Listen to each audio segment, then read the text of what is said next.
উনি ওনার কথা রেখেছেন। আজকে আমাদের দায়িত্ব হচ্ছে সেই যে উনি কথা রেখেছেন সেই কৃতজ্ঞতাটা জানানো, তাকে গিয়ে বলা যে আমরা আপনার পিছে আছি, আপনি আমাদেরকে সব দিয়েছেন। আর একটা কথা বলি, সেটা হলো সব দেওয়ার পরেও আমাদের চাওয়া আছে। যেমন আমি সেদিন বলেছি, আজকেও বলি, অত্যন্ত জোরালো কণ্ঠেই আমাদের আওয়াজ তুলতে হবে।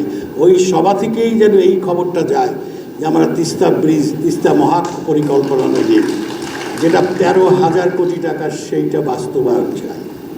সেটা বাস্তবায়ন হলে আমাদের এই অঞ্চলের মানুষের, তিস্তা পাড়ের লক্ষ মানুষের ভাগ্য ঘুরে যাবে।